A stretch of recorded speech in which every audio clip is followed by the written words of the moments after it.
Welcome back, students. We have seen for the first time how to form a magnetic dipole in the previous video, which is simply having a loop and passing current through that loop. When you have a loop of current, then that's going to act as a magnetic dipole. You will have a clear north and south poles for the first time. Okay, so that is what we discussed yesterday, and then now we will do some example problems. I'll first start with example 4.6. It says this: a straight wire carrying a current of 12 ampere is bent into a semicircular arc of radius 2 centimeters as shown in figure 413a. Consider the magnetic field B at the center of the arc. A. What is the magnetic field due to the straight segments? B. In what way the contribution to B from the semicircle differs from that of a circular loop, and in what way does it resemble? C. Would your answer have be different if the wire were bent into a semicircular arc of the same radius but in the opposite way as shown in figure 413b? Okay. So let's address this one by one. First, there is a straight wire carrying a current of 12 ampere is bent into a semicircular arc of radius 2 centimeter. It's like this. So there is example 4.6. There is a straight wire. It carries a current and then it's bent into a semicircle. It goes like this. So the current flows like this. The current I through that is actually 12 amperes. So 12 amperes the current is flowing through this, and the radius is 2 centimeter. So if you take this point center, then this is actually this 2 centimeter radius. Now they want you to find B at this point.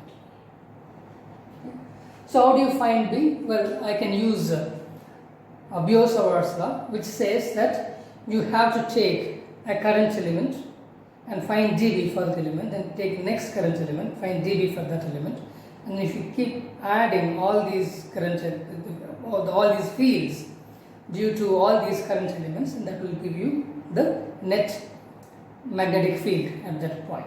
Okay, so that is a simple thing to do. Let's see what is going to happen here. Well, let me take this current element ideal and then try to find B due to that. So what is dB? dB due to this current element, small element. So dB is simply mu naught by 4 pi into I dl sine theta, and then that's going to be a vector that goes into that point, right? So P into or out of that point. Or it is ideal cross R, unit vector around that direction, we know that.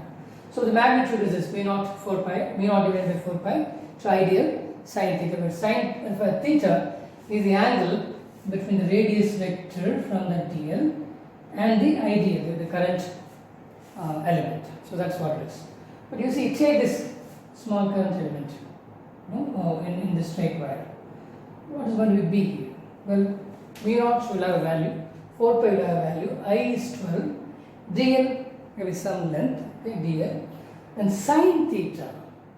You see, theta is 0 in this case, because ideal is in this direction, R is also in this direction from this ideal. So ideal and R are in the same direction. So theta will be 0, so sine theta will also be 0. So this current element will not produce a B here, dB there. There won't be any dB due to this current element. Well, if there is no dB due to this current element, then clearly there cannot be a dB due to another current element here, because notice here, they are all having the same angle between the current element and the radius vector, okay, the displacement vector, the r vector. So none of these current elements will contribute here. So the current flowing through this length of conductor will produce no B there. That's what we said. If you take a conductor, then at the very center of the conductor, B will be 0, because R and ideal will be in the same direction. So sin theta will be 0. So that is, we have discussed it already. And there is one more instance when that is true. So this won't contribute anything there. B will be 0 because of that. Take this, same here, right? Take this ideal. Ideal is in that direction, but then R will be in this opposite direction from here. I measure something here. But then the angle will be 180 degrees. So sine 180 is still 0. So these things, all these ideals here will not produce any field at this point. So there is no magnetic field contribution from either this straight wire or this straight wire. They would do nothing there. They may set a field elsewhere. At all other places they may set up a field. But then here, along any point in this line, along the diameter of that, there will not be a B due to that, due to these things. So no B due to these 2 points. But what about this part? This is a semicircle, right? So clearly, this will have a value there, right? So there is an ideal I can take, and you've seen that ideal can have a B there. So what is that? For a circular loop, we've just found it, right? Suppose if there was a circular loop, this current was like this. Suppose there was a circular loop there. Then we said that at the very center, then V naught was equal to mu naught I by 2R, and what would be the field value. So we take this, current is flowing like that, it's like this, right? So it will go like this. Current is flowing like this. So outside, this will come here. Inside, this will go this way, right? So the field will be like this. Like that, right? Okay, so, and here again, inside will be going in. So field will go into this. Field will come out of that. Okay. Anyway, I've used the right hand rule, but this is something that we already done in the previous derivation, right? B naught is equal to B naught I by 2R. And this is true only when you have a complete circle. So each DL will put that here, go in, and this DL, IDL will put its own dB, this IDL will put its own dB, all of them will be going in. The only difference is that you don't have the other half.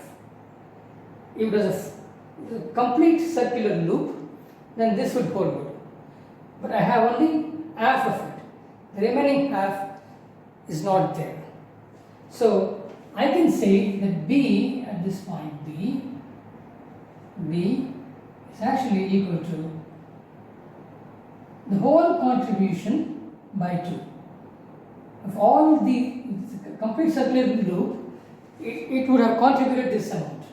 But what we have here, I only have half the loop.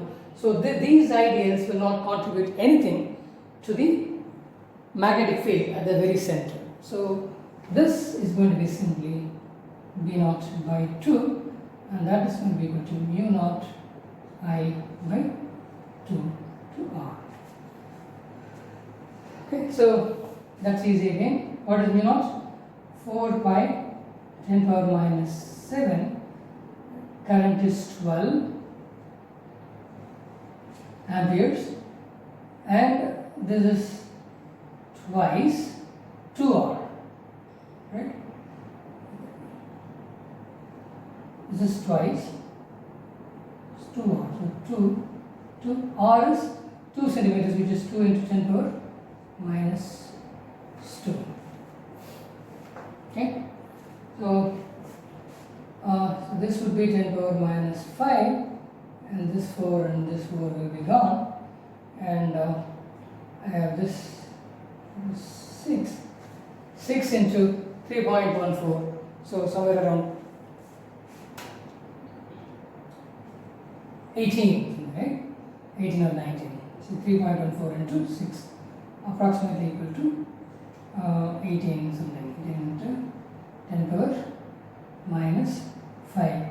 So we take this, it's going to be 1.8 into 10 power minus 4 Tesla.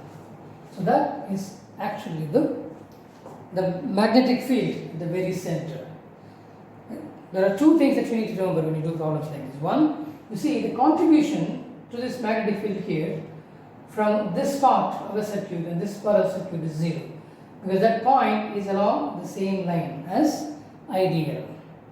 So there won't be any dB due to these current elements. So this contribution and this contribution would be 0 here, and the only contribution to that point would be from the semicircle you have here. And how do you find that? Well, you know that if this was a complete circle, then you would have this value. But you don't have a complete circle now, you only have half circle, a semicircle. So find the field value B for a complete circle and divide that by 2, and that would give you the field due to this half circle. So that is exactly what you've done. Okay, and then the third part of this problem is this. What happens when you do it like this? Flip it over. Okay? Same current, same radius, everything is the same. Everything is the same. But what's going to be your B here? What will be your B? So the current will flow like this, and then like this. And as we've just discussed before, there will not be any contribution from this part of the circuit and this part of the circuit to the B here, right? And the only difference, the only contribution would be coming from this semicircle. Okay? So when you do that, and this will have the same value as the previous one. So that will be 1.8 into 10 power minus 4. But what would be different in this case is the direction of the field. You see, now it will be like this, right? So the current is going this way, so inside it will be coming out. You see, B would be pointing to you here, and here it will be going in. You see, it will go in and outside, so it will go in like that. Okay, so you can use it, or you can get the direction of the field using the right hand rule. It's like that. And there it was like this, right? So inside it is like this. There. This point is going like this. This point is coming out like that. Okay. So that's how you do this problem. It's not a very difficult problem, it's a very simple problem only. You can do it this way. Okay. I'll also do example 4.7 along with this. It says this. Consider a tightly wound 100 turn coil of radius 10 centimeter carrying a current of 1 ampere. Then what is the magnitude of the magnetic field at the center of the coil? So that is the question. So same. So you have this is 4.7. a tightly wound, square. So this radius is given to be 10 centimeter, and the current that is going flowing through this is 1 ampere. So 1 ampere current is flowing through it, and then there are 100 turns which are tightly wound. Tightly wound meaning that they are so close to each other that you can treat all of them to be just one, like it's all of them to be packed in a very small space. So you can kind of ignore the thickness of it. 100, very, very small length. Okay, it's tightly wound. So 100 such circles. So you see, now each circle will put a B there, right? So for one circle, this is the expression. For one circular loop, then B due to one circular loop is simply mu naught I by 2R.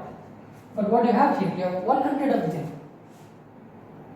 very tightly packed. So the center, the center for all of them, you can consider to be the same point. Okay, obviously it will be slightly different, but you can ignore that difference in the distance between one center and the other, because it's so tightly wound that you can treat all the circles to have the same center, so thin. Okay. So you see, if that is the case, then the first loop will put a B there, and the second loop will also put a B there, and third loop will also put a B there, and even the 100th loop will also put a B at the particular point, right? So it is simply the actual magnitude, this is Bi, okay? Bi for any particular circle. So now for all the circles, it is simply n times this Bi, right? Just n is the number of turns. Each turn will put a B. Since it is small, you treat the center to be the same for all the circles. Since the thickness is small, so that gives you 100 into this value, which is 4 pi into 10 power minus 7, which is mu naught.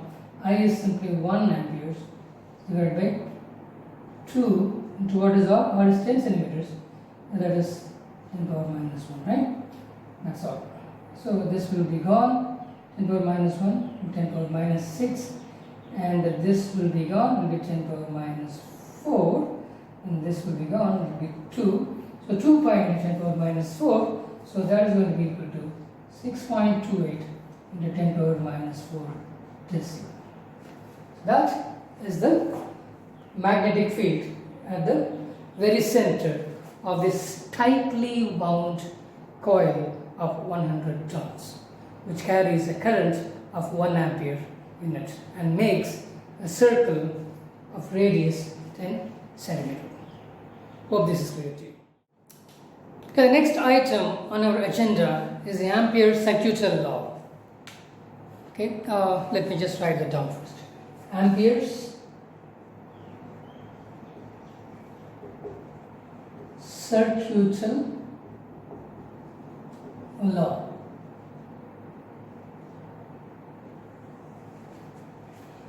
This is a very important law.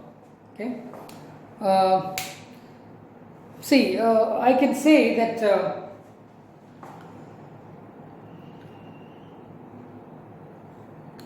Ampere Circuital Law does what Gauss' law does in electricity. See, the Biot-Savart's law is like the Coulomb's law in magnetism. I'll just give you an analogy. So you have Coulomb's law,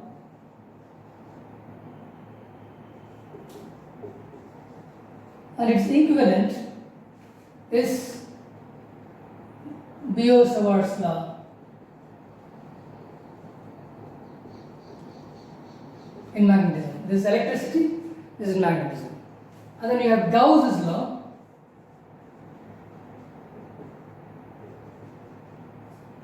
in electricity, and that the equivalent of that in magnetism is Ampere Circuital Law.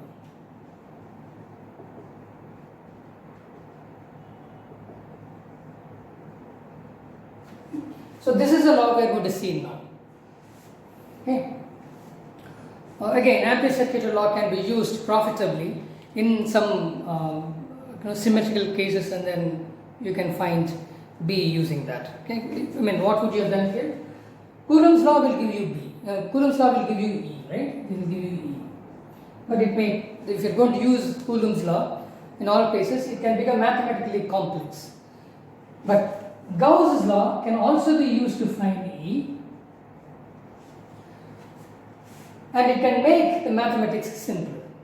So likewise, Biot-Savart's law can be used to find B.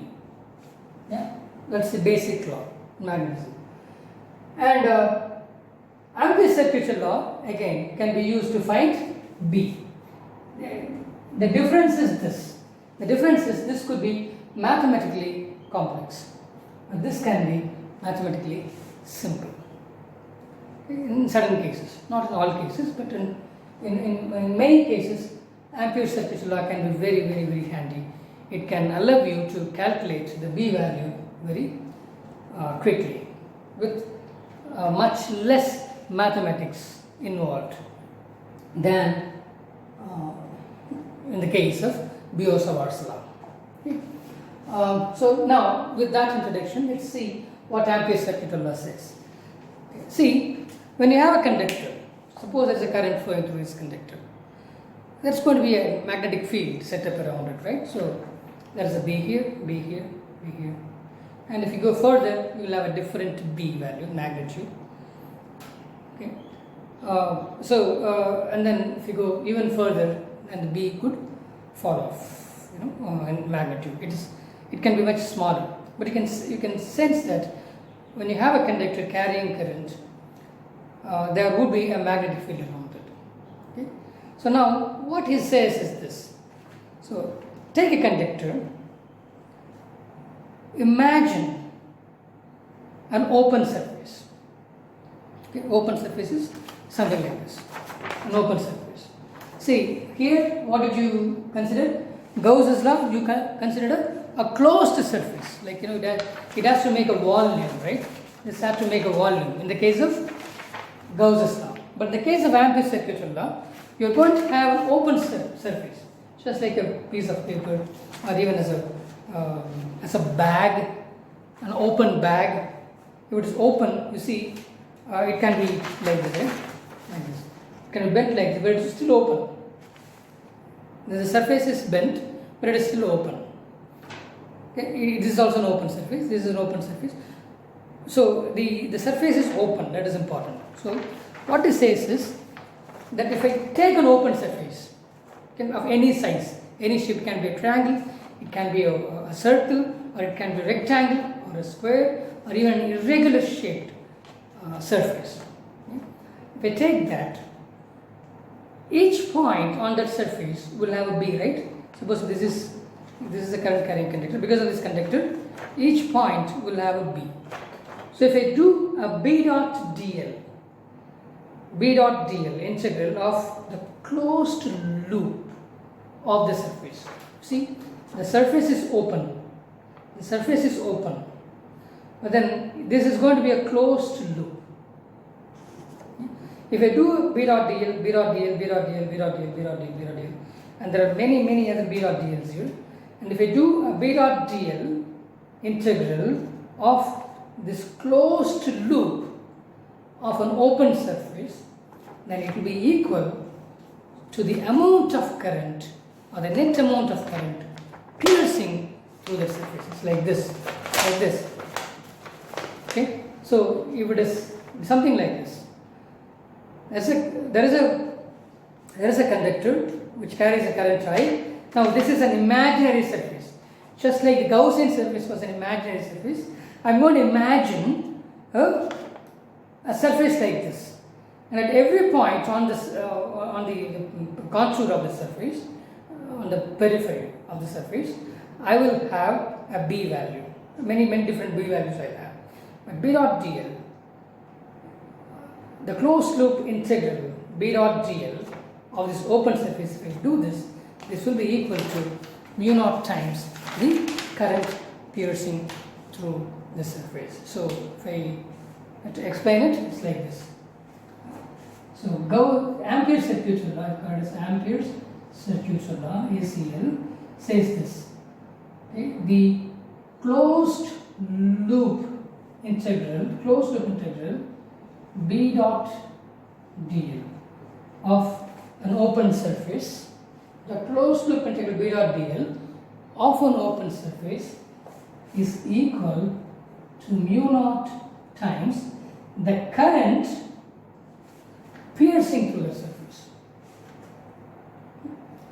Okay, it's a wonderful law actually. Why it is so wonderful, you will get to know.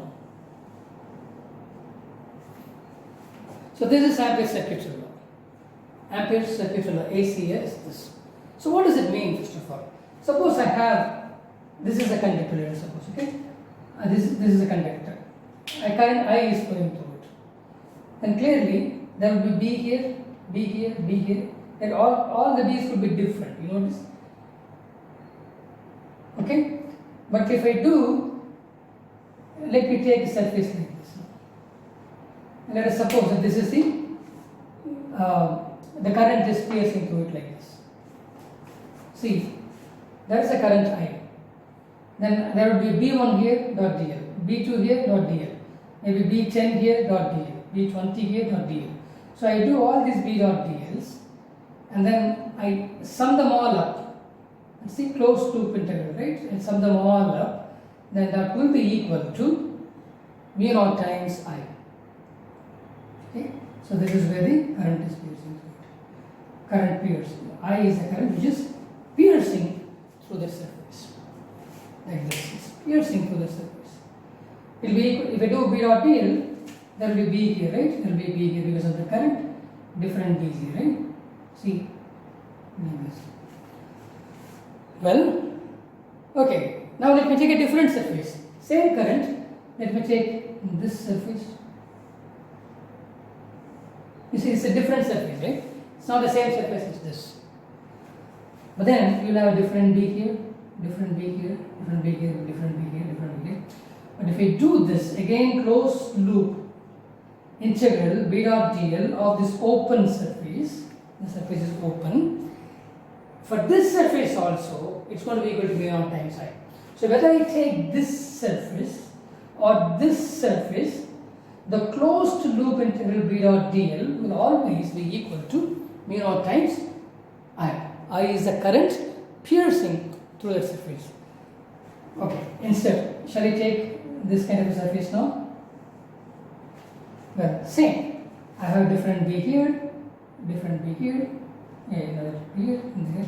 But if we start here and if we do a B dot dl of this closed loop for this surface, the triangular surface, that will also be equal to mu naught into I. Suppose if I is 1 ampere, then 4 pi is, mu naught is what? 4 pi 10 power minus 7. So in all these cases, it will be equal to 4 pi into 10 power minus 7 into 1, which is equal to 4 pi into 10 power minus 7. That is the value you will have. See, that's B is Tesla and DL is meter, so Tesla meter. So this in all these cases, if I is 1 ampere, this is going to give you integral closed loop integral B dot dl is always going to be equal to 4 pi into 10 power minus 7 into 1 Tesla meter. So that would be this value will not change for any surface you take, because this depends only on the current piercing through it. Even though you may have different B here, different B here, different B here. And look at this. This is a current piercing through the surface. Even if I take the entire board, the rectangular board, if I find B dot dl, I take B at this point, B at this point, B at this point, we take B dot, do a B dot dl for this board, that will also be equal to this value, 4 pi into 10 power minus 7 Tesla meter. And not just this board. Take this wall, and if I do a B dot dl over that wall, that will also be equal to 4 pi into 10 to the power minus 7. So you can see that irrespective of the size of the surface, the closed loop integral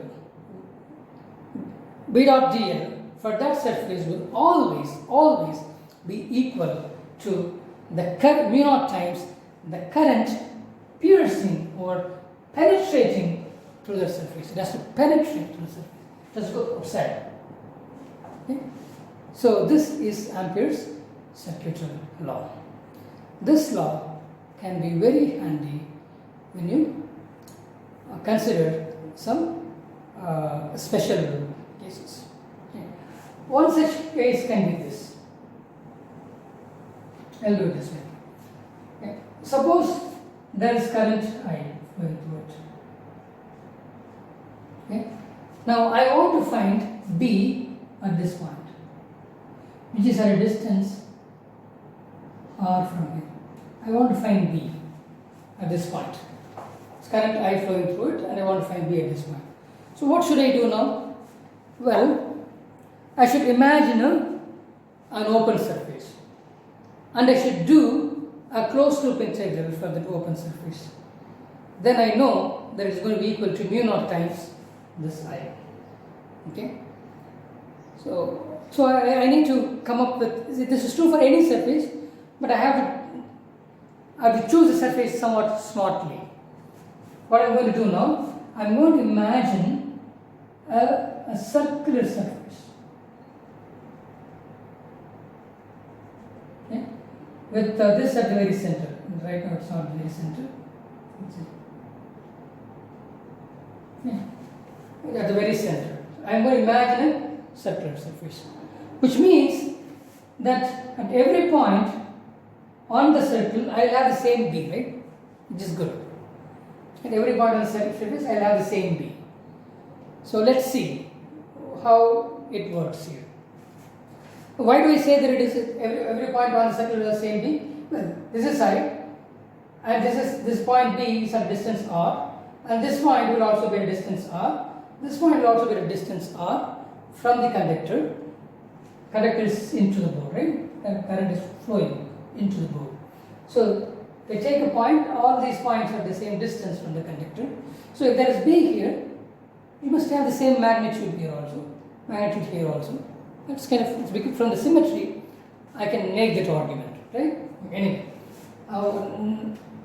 because of the symmetry, no point is favored over another point. Okay, so that's what I'm trying to say. Okay. Now, what do we know now? We know that the closed loop integral B dot dl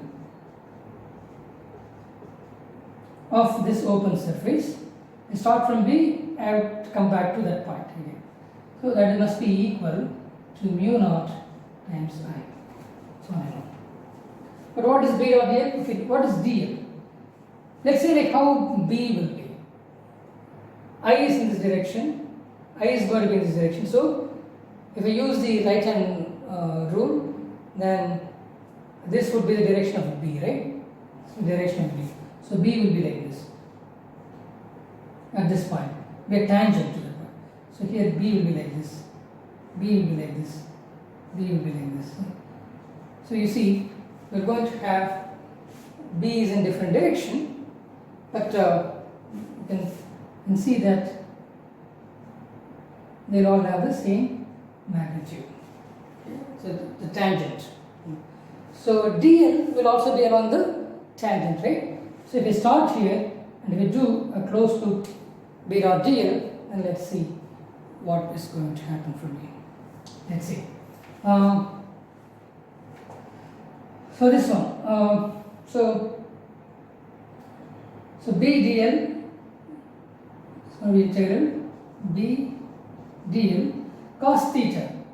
dl is also going to be a tangent. B is also going to be along the tangent. So theta is going to be 0 between those two. So cos theta, B dl cos 0 is equal to mu naught I. So this will give you integral B dl. equal to mu naught I. What else do you know? Well, B is the same at every point. You see, now your vectors are all gone. Now you got only scalar, right? Only the scalars.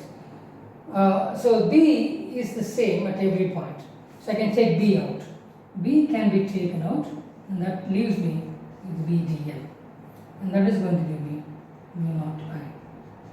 But if I do a closed loop integral, of that, what is going to happen? I'll start from here, dl, dl, dl, dl, dl. I'm going to keep adding all those dl's up till here when I come back to the same point, right? So the closed loop integral dl will give me 2 pi r, the circumference of the circle. So dl plus dl plus dl plus dl plus dl plus dl will give me finally 2 pi r. So this is going to give me B is equal to 2 pi r, so to mu naught I. Okay. This, from this I can find B easily. What is B? B from that is simply mu naught I by 2 pi r. Notice, now I have found B at this point, okay, without having to use Biot-Savart's law. It's a very simple mathematical operation that can give me this kind of a result. So B at this point. So suppose I have a, so what it means is that, suppose I have a conductor here, which has current I flowing through it, then at some distance here, which r distance from that conductor, and then the value of the magnetic field B is given by this expression, mu naught to I divided by 2 pi into that r. Okay. So very easily you can find B due to this current carrying conductor. You don't have to do complex mathematics. You don't have to take the length of the conductor and do an ideal throughout the length, and then find dBs at this point due to all those different current elements, and sum them all up. It's going to be, you see, you can clearly see that it can be mathematically very complex. But all that can be avoided if you are going to use Ampere's Circuital Law. All it says is that if you have a current carrying conductor, it carries current I, and if you imagine an open surface through which this current flows, and that surface can be of any size. But what you know is B dot dl, the closed loop integral B dot dl, the closed loop integral B dot dl over this open surface will be equal to mu naught times the current penetrating through that surface, the current which is piercing through that surface. Okay? So, irrespective of the size of the surface, this is what you will have. Okay? So, using that, I can find B at any particular point. So, clearly, the farther you are, B will be smaller, right? Because R is increasing, right? I mean, as you go farther from the conductor, your B will be smaller. You're closer to the conductor, your B will be bigger. Yeah. So, that is intuitive. It's already covered in this. So, this is Ampoule Circulation Law. So, what it means is that the closed loop integral B dot dl of an open surface is equal to mu naught times the amount of current which is penetrating through that surface. And the current should penetrate through that surface. So that is Ampere's Circuital Law. Hope you understand this. Okay, now let's do an example problem using the Ampere's Circuital Law. Example 4.8. Figure 4.15 shows a long straight wire of a circular cross section, radius of the wire is A, carrying a steady current I. So the current I is uniformly distributed across this cross section. So calculate the magnetic field in the region R, which is less than A, and R, which is greater then A. Okay.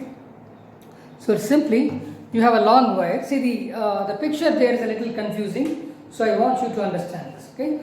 Pay attention to my picture rather than that picture. So this is a example 4.8. Okay. Imagine a long wire like that. It's a conductor.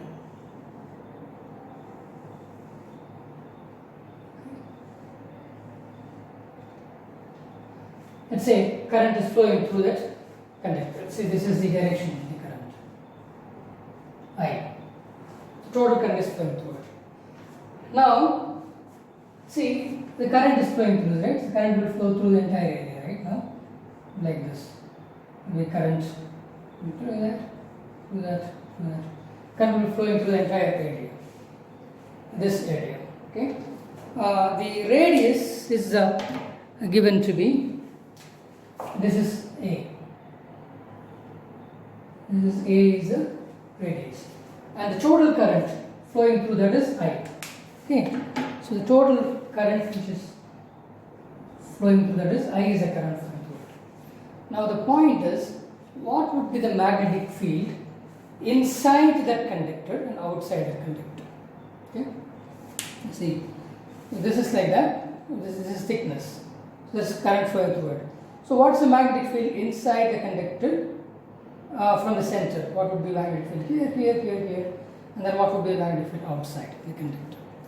So to do that, we are going to make use of the Ampere Circuital Law. So let me just choose a random point inside this. Okay. Suppose this is a random point. Okay. I want to find B at that point. So what would I do? I'm going to imagine an Ampere surface, like a Gaussian surface. I'm going to have an open surface, Ampere surface, I say. So that is going to be a circle for me. Because I know, think about it, this is center, this is center. You see, if I want to find B at this point, then I can, like B would be the same at all the points, right, along the circle. So that forms a natural Amperian surface for me. So what does Ampere say? It says that B dot dl, the closed loop integral B dot dl of this open surface will be equal to the amount of current piercing through the surface multiplied by mu naught. That's what it says, right? Okay, so what is my open surface? This is my open surface.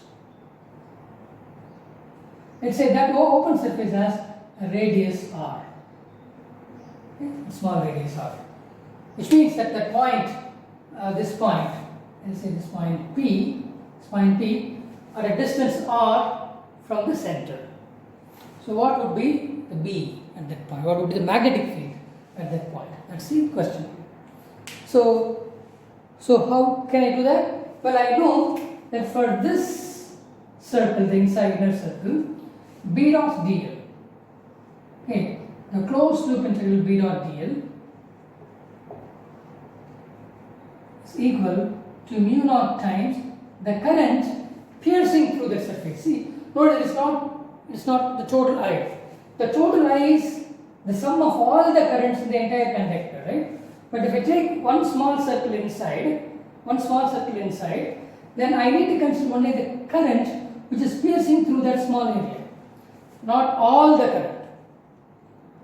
Okay. So if it is like this, so suppose I have an entire area of current flowing through this. Okay. Now I need to find only the current in this particular area. So Ampere Circuital Law will tell me that the B dot dl of this will be equal to the current piercing through this area. Not, you should ignore the current here. They don't make any contribution at all. That is what he says. It is B dot dl will be equal to the current piercing through this surface. Okay, that is what we should be doing. Not the entire current. Okay.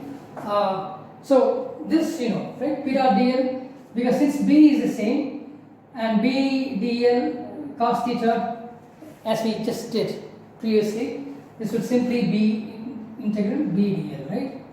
B dl is equal to mu naught to I. But B will be the same at all points, so B is a constant that can be taken out. So it's going to be integral dl, it's going to be mu naught to I. But then what is that? The closed loop integral dl of this circle will be simply 2 pi r. Right? So it's going to be B into 2 pi r is equal to mu naught into the small I. The small I is simply the current which is piercing through this surface alone, not the entire surface of the conductor. Okay? Well, how do I find that? Well, to find I, if I want to express that small I in terms of the capital I, then what I can do is I can find the current density in this conductor. And if I find the current density, which is Ampere per meter square, and if I find the current density and if I multiply this area, then that will give me the amount of current flowing through that area. So the first thing I'm going to do is I'm going to find the current density J. The current density J is simply I divided by pi a square. A is the radius of the conductor, right? So pi a square. That's the current density. That is current per meter square of this area. But what is my I now? I is simply J into this small area I've got, right? So what is that small area? That small area is pi r square. Okay? So pi a square is the area, the total conductor, but then there is a small circle I have. That area is pi r squared. So I'm going to find the current density for this area and multiply that with this small area, then I will get the current which is flowing through that area. The part of the current which is flowing through that small area I can find this way. So what is my I now? My I is going to be simply I pi a squared, which is J, into pi r squared. So pi and pi will cancel, so that gives me I r squared by a squared. That's my I. Now can I use this there? So what I'm going to get now? So my B, okay, now my B is equal to, so B into 2 pi r, 2 pi r is equal to mu naught into I r squared by a squared. Okay, this and this will cancel. So what is my B now? My B is simply mu naught to I by 2 pi a squared into r. Okay?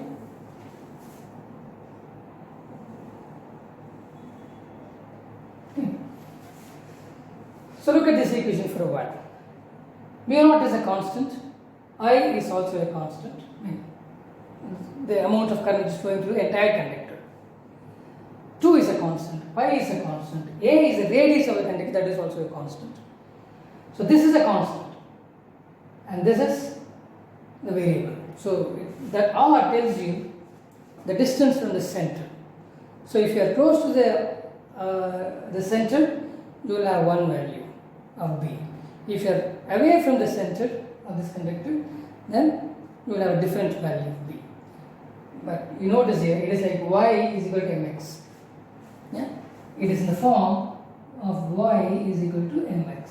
See, it's in the form of a straight line. This is a constant, this m is mu naught I by 2 pi x squared. The whole thing is like m. As you vary x, then y varies, right? Likewise, as you vary r, b also varies. So, if we were to draw a graph for this, then what would happen now? So this is my B direction. This is my R in this direction.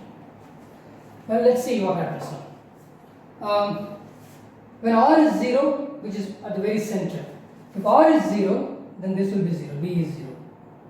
And if R is different, then this will keep changing. So it will go like a straight line now. Till when? Till R is equal to R. Okay, this is R. Sorry, A. Here you got A, right?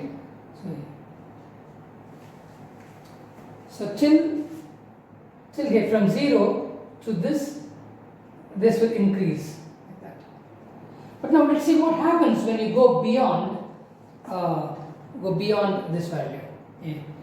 Look, so this is going to be like this.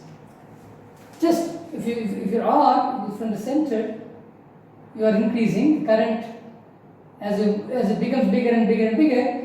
More and more current is going to flow through your chosen area, right? In this, where the very center knows 0 current, and as you keep increasing, and the current through your area of choice will be increasing. But then there is a limit to it. Suppose you consider this area which is outside this conductor. Okay? Then what will happen now? Just outside the conductor, the current will not change. The current through that area will not change. The current will remain the same, right? The current will always remain the same. So just outside the conductor, if R is greater than A, then what happens?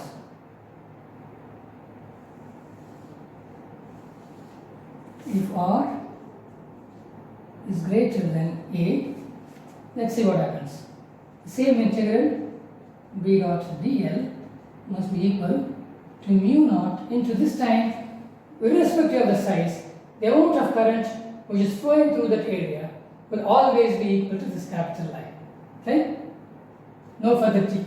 Previously, inside the conductor, depending on the size of the area, the amount of current flowing through that area was changing. If the moment you come out of the conductor, then irrespective of the shape of the circle, the amount of current piercing through that circle, that area, is the same, which is current flowing through the conductor. So this gives you same B integral close to dl mu naught I, that won't change. This will be into 2 pi into R mu naught I. Now B is simply mu naught I by 2 pi R. Okay, so you notice here it is like, I can write this like so B can be written as mu naught I by 2 pi into 1 by R. See, this is a constant, but this is 1 by R. Okay, so it is like this kind of a curve. The equivalent is y is equal to some constant k by R. Okay, not m by R, whatever. See that you have two different circuits. Okay. See, that is going to be this different curve. So after A, once you have reached the maximum current, after A, this y is equal to k by x, that is going to give you this kind of a curve. Okay, so this is where you have the maximum B max, which is along the surface of the conductor. Along the surface of the conductor, the contour of the conductor, you will have the maximum B. It will be smaller inside, but it will be increasing from the center. And it will reach maximum at the surface of the conductor. And after that, B will fall off as 1 by R. So this is the graph you will have. Okay, this is about example 4.8. Notice that there are two parts to it. One part is when R is less than A. When R is less than A, then you are going to have the circle increasing till it reaches the maximum value of the conductor A. So in that case, it's going to be a linear relationship between B and R. As R increases, B also will increase from the center. At the very center, it's going to be 0. At the very center of the conductor, B will be 0. But as you go away from the center, then you will have some value, and that value will keep growing until you reach the surface of the conductor. At the surface of the conductor, you will have a maximum value, okay, which is mu naught I by 2 pi R, right? Mu naught I by 2 pi 2 pi A.